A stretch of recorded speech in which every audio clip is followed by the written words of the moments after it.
Y, por supuesto, se modifican las vías de movilidad y circulación de los hombres, pero también de los animales. La aparición de estas barreras áridas o secas obliga también a los animales a modificar sus circuitos. Y los cazadores tienen que modificar también sus circuitos en función de eso. Estos fenómenos, en suma, ¿no es cierto?, ambientes distintos, aislamiento, reducción de movilidad, intensificación de recursos, de explotar recursos locales, etcétera, etcétera, provocan justamente una mayor diversificación en el uso de los espacios, una intensificación en la explotación de los recursos disponibles e esas variaciones tecnológicas para adaptarse a la nueva situación.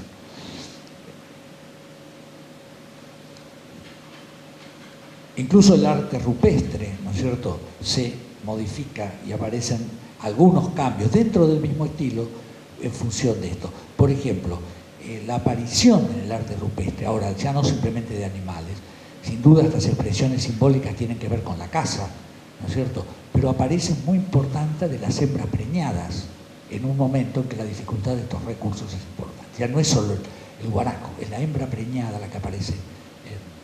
Es decir, es un cambio importante en una época en que la subsistencia del recurso era fundamental.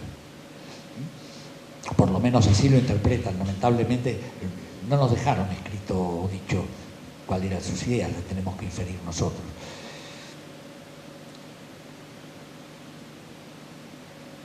Pero el caso más extremo es el que se produce en el sur de Tierra del Fuego y en la región de las islas y canales vecinos, con el surgimiento hace unos 6.000 años de un modo de vida altamente especializado. Cuando el año pasado hablábamos de los famosos canoeros, ¿no es cierto?, tardíos que hablábamos, en realidad ese modo de vida, con modificaciones, por supuesto, y ajustes, empieza ahí. Y yo un poco quise ponerlo hoy, esto, aunque supuestamente íbamos a hablar de la Patagonia continental, integrarlo a la Patagonia, porque es parte de este mismo proceso. Es decir, estos que están habitando una de las zonas más alejadas, aparentemente inhóspitas, pero no lo eran, tenían desventajas y ventajas. Porque tenían, en primer lugar, un recurso que es permanente, el mar. El mar, en todo sentido, ¿no es cierto?, de peces, por ejemplo, pero hasta los grandes cetáceos que encallaban en las costas y quedaron una cantidad de alimento enorme. Los pájaros o aves vinculadas al océano. Es decir, los mariscos, que es un recurso renovable, permanente, de gran capacidad, es decir, aparecen estos grandes conchales o acumulaciones de valvas que se forman en las costas cuando se explotan.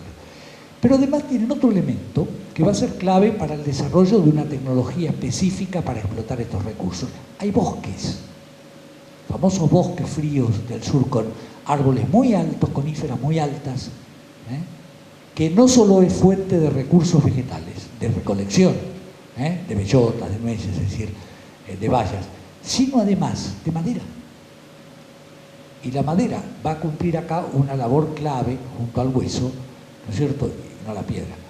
Empieza la construcción de canoas, es decir, de un estillaje ya especializado para este modo de vida, ¿no es cierto?, donde el mar va a empezar a ocupar y va a continuar a estos canoeros que prácticamente vivían en la canoa, hasta la época en que llegan los europeos, hasta el siglo, y no al siglo XVI, digo, hasta el siglo XIX, principios del XX, donde están documentados, vamos a ver después fotografías, estos sistemas de vida.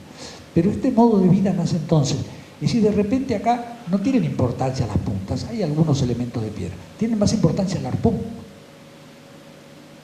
vinculado a la captura de mamíferos marinos, tienen más importancia los anzuelos, incluso se usa la punta del arpón, aparece entonces, ¿no es cierto?, la punta del arpón es separable, es decir, que es lo que se ata, pero se recupera, parte queda en el mar, pero parte se recupera, y después se reemplaza la punta, que es lo que queda atada. Es decir, hay toda una tecnología vinculada a esto y un modo de vida altísimamente especializado que hace que haya una presencia muy importante de población en torno a lo que es la costa de Bigle y de otros canales, con sitios que tienen ocupaciones larguísimas, porque no hace falta mirar tanto. Es decir, el recurso del mar es un recurso permanente y muy rico.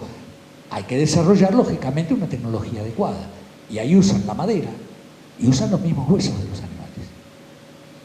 Es decir, no se trata en este caso, a diferencia de lo que pasa en otras zonas, de cazadores del interior que periódicamente van a las costas y aprovechan, ¿no es cierto?, a usar determinados recursos de la costa. Son poblaciones que a veces cazan en el interior, pero cuya vida se centra, su tecnología, su vida, sus asentamientos, se basa justamente en los recursos del mar. Consumo de pescados, mariscos, de mamíferos marinos, y por supuesto la recolección en ese bosque cercano, etcétera, etcétera. Estos asentamientos fueron muy bien estudiados, una de las zonas mejor estudiadas. Ahí trabajó un arqueólogo, sobre todo el que manejó el manejo de Orquera. Orquera ha sido un excelente arqueólogo de campo. Por allí, no un teórico de la arqueología, ni mucho menos, pero un arqueólogo de campo con muchísima experiencia, y muy buena técnica de exploración, una explicación minuciosa. Las acumulaciones de conchas, lo llaman las conchales, que son acumulación en el tiempo de depósitos de valvas, de restos de moluscos que se forman capas, fueron decapados, logró decaparlos con una técnica que se volvían locos los que trabajaban con él, que era ir levantando cada capa, reconociendo la diferencia entre capa y capa como una capa anual. Llegaban los recolectores, se sentaban un tiempo, dejaban una capa de residuos, se iban, volvían, formaban otra capa. Con un técnico de decapado que prácticamente se fue decapando cada una de esas técnicas y recuperando junto a esas conchas, fechando etapas, años de ocupación y recuperando además otros riesgos, otros elementos que se podían asociar. Yo estaba hablando con alguna gente que trabajó con Abel Orquera allá y dice, no, era imposible, porque además había que trabajar en poco tiempo porque la noche es muy larga y había que aprovechar los tiempos de verano cuando hay luz. O sea que cuando se trabajaba desde que el sol, cuando el sol aparecía había que estar en el sitio y se trabajaba hasta que el sol se ponía, sin parar. ¿No? Es decir, eran horas en el suelo decapando capas y capas y capas para reconstruir. Se ha hecho un trabajo muy, muy bueno, el artículo incluso de ellos es muy bueno como trabajo, como un caso. Pero representa una adaptación, es decir, ya no es que solo hay una cosa de los cazadores, estos se habían acomodado perfectamente a las condiciones, ¿no es cierto?, de la zona, aprovechar los recursos de esa zona, habían especializado su economía en ese tipo de uso. En el continente también se usan los recursos del mar. En la costa del Atlántico hay grupos que bajan en la zona central, por ejemplo, en Península de Valdés, ¿no es cierto? Hay ocupaciones de cazadores que llegan en ciertos momentos hasta la costa, usan o toman animales, sobre todo grandes cetáceos encallados, ¿no es cierto? Lobos, algunos mamíferos, como el caso de los lobos marinos, que los capturan también en la costa, etc. Pero el modo de vida general sigue siendo el de los cazadores de interior, que periódicamente van, aprovechan los recursos locales, vuelven al interior. En el caso fueguino no, estos tipos viven ahí y además acomodan su tecnología. No son importantes acá las puntas, lo importante son los arpones, las cabezas de arpón, ¿no? Es decir, desarrollan una tecnología que se ajusta exactamente a las necesidades de eso. Y entre otras canoas, porque hay que moverse a los bancos de las islas. Después se van a mejorar y están esas canoas que conocemos después de época posterior, que todavía los restos de algunas de esas se han conservado en algún museo, se han recuperado.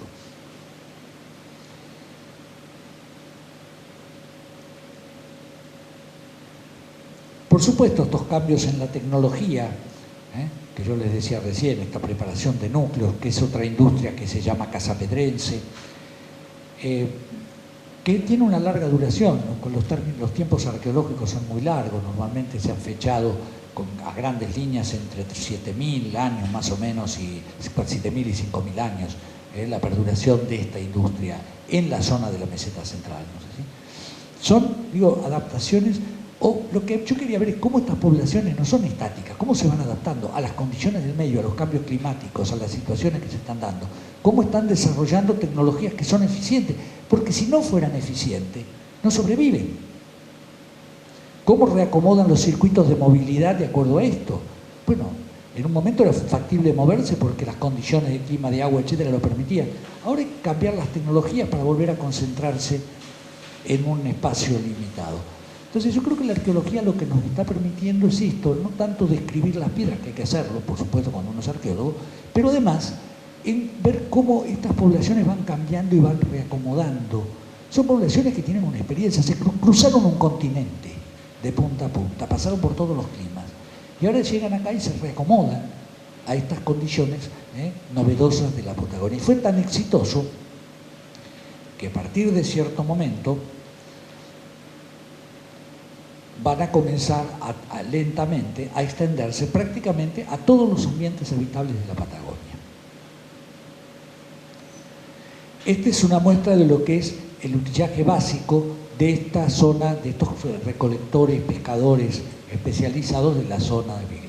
Fíjense que el predominio de arpones, de instrumentos de hueso, hay todavía piedra, por supuesto, sobre todo raspadores, etc. Pero como el gran peso está dado en este instrumental de hueso específico para la caza. No son los cazadores que llegan a la costa, encuentran una ballena varada y la usan, o aprovechan cuando hay lobo marino que es muy torpe en la costa y entonces lo matan, cuando está en el agua no lo pueden capturar. Estos desarrollan un utillaje específico para hacer de estas actividades el eje fundamental de toda su actividad. Entonces digo, me parece que era importante como una excepción a lo que es otro.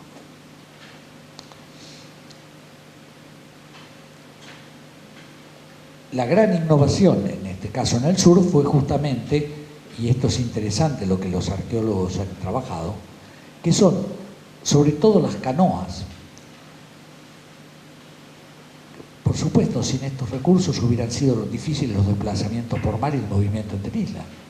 Entonces estos grupos desarrollan canoas, se los llamó después canoeros porque andaban en canoas, y sobre todo instrumentos adecuados, ¿no es cierto?, como los arpones con punta de hueso, que fueron una de las innovaciones fundamentales vinculadas a esta actividad. Son claves en esto y están mostrando la eficiencia alcanzada por estas economías de caza y recolección. Estos procesos se profundizaron después en el Holoceno tardío. Normalmente el Holoceno tardío se inicia hasta el año 3000, antes del presente, no estoy hablando de antes de Cristo, ya ahora después se empiezan a mezclar los dos calendarios, no es exacto, más o menos hace unos 3000 años. Cuando toma forma en la Patagonia, lentamente va tomando forma la Patagonia que conocemos hoy, desde el punto de vista climático, orográfico, etc. Es decir, la Patagonia que nosotros conocemos hoy, como la conocemos, toma forma en los últimos 2-3 milenios, en el último milenio. Hasta ese entonces todavía las condiciones de clima han pasado por variaciones muy grandes, de ser más áridas, menos áridas, las aguas avanzar o retroceder según los momentos, hay retrocesos y avances. Entonces, estos movimientos climáticos son es decir, la Patagonia que conocemos hoy es realmente y estas poblaciones van a ir ocupando espacios y ámbitos a medida que van mejorando sus técnicas, pero a medida también que las condiciones se van mejorando. Por ejemplo, los avances sobre las zonas más áridas de meseta, a partir de los pequeños valles. El caso de la extensión a muchas zonas ya de la meseta patagónica, donde a partir de ciertos cauces de ríos comienzan a ocuparse, sobre todo en la zona precordillerana, bastantes zonas y áreas, a las cuales vamos después a referirnos incluso a ver en el